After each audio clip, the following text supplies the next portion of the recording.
Yes then YouTube, we are back with another video on the Wolf of an Aston Villa podcast, brought to you by myself, Connor Wolf. If you are new around here, please drop this video a like, drop a comment down below. You see I do reply to every single comment, and hit that subscribe button to my channel. That would mean the world to me. Also, I am proudly sponsored, this channel is proudly sponsored by Luke Roper, Luke1977.com. If you check out his website and use the code WOLF20, you will get 20% off your whole order, including saline. So without any further ado, let's just get straight into the video. We did play our final pre-season game of the American tour in the Premier League Summer Series yesterday against Brentford. We did draw 3-3.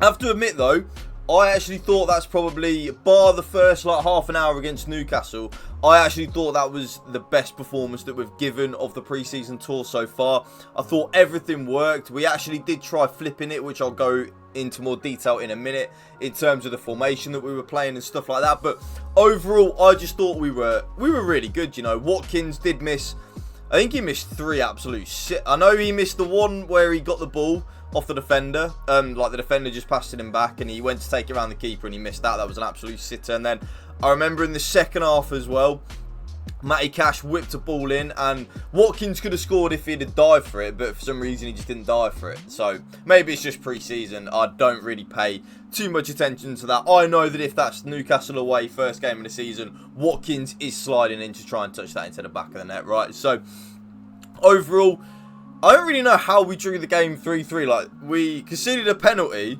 and 2 absolute long shot worldies, really. In terms of the third goal came directly from, like, the Lewis, is his name Lewis Potter? Lewis Potter had a cracking 30-yard effort that cannoned off the bar and then they tapped in the rebound. And then the second goal was just an absolute worldie from Josh. It was just 20, 25, 30 yards out. He just bent it straight in the top corner. Yeah, there you go. Have a bit of that. So, and the first goal then was a penalty. So Brentford didn't really carve us open once, apart from to win the penalty all game. I thought we were solid.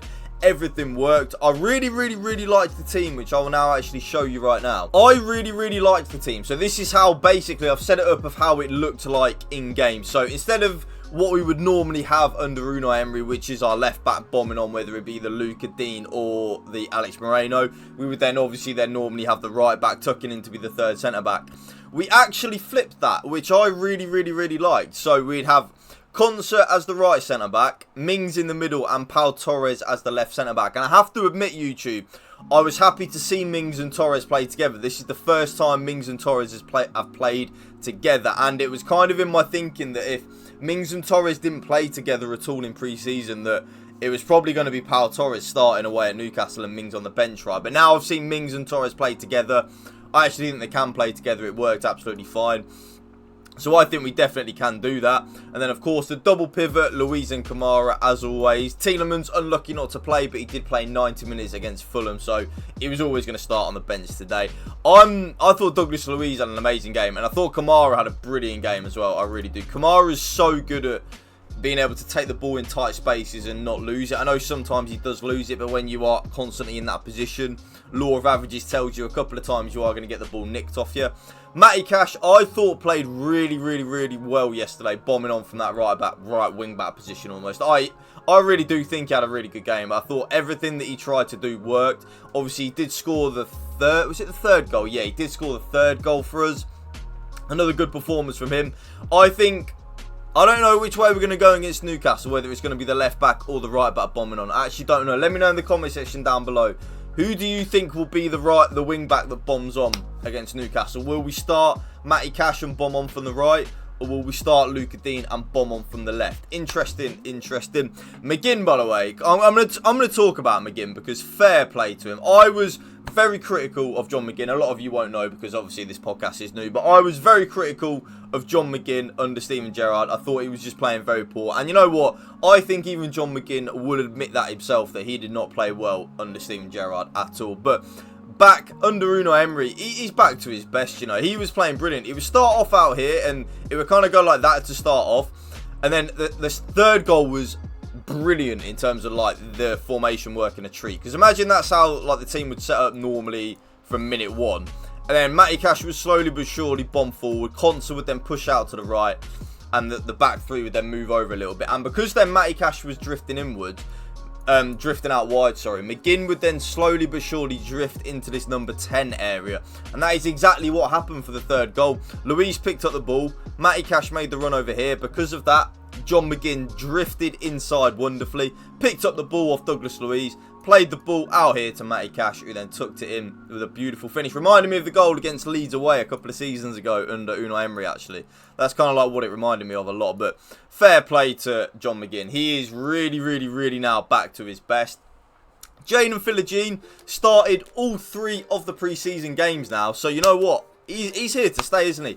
I will be absolutely shocked, YouTube, and I mean shocked, if he goes out on loan or anything. I think he is here to stay. And you know what? I actually think he's got a place in the team. Definitely the squad. But I also think sometimes, I think Jaden Philogene might play quite a fair bit of football this season.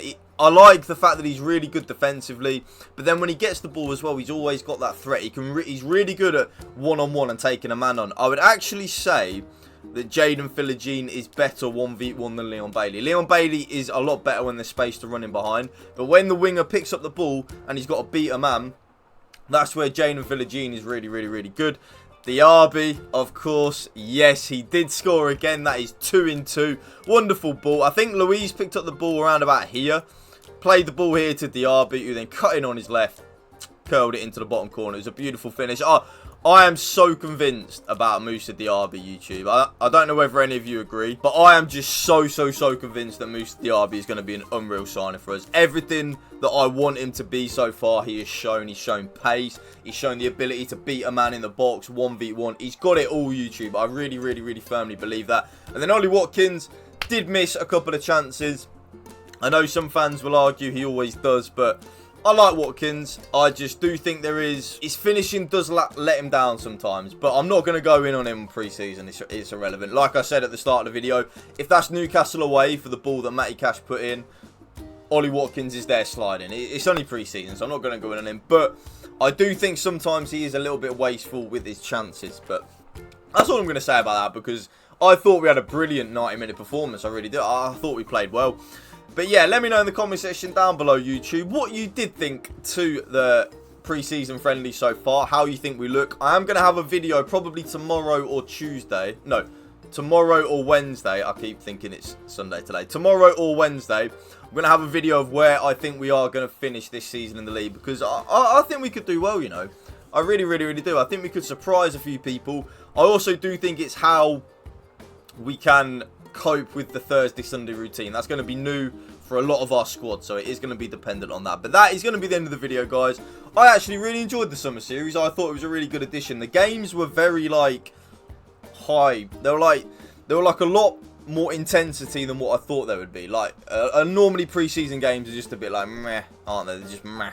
But like this summer series, it was good intensity. I liked it. But yeah, thank you for watching. Please drop this video a like. Drop a comment down below your opinions. I will reply. I love listening to you guys' opinions as well. So please do that. And hit that subscribe button to my channel. That would mean the world to me. Thank you for watching. Remember, spread the love of positivity. PMA, positive mental attitude. Peace out. One love. Up the Villa.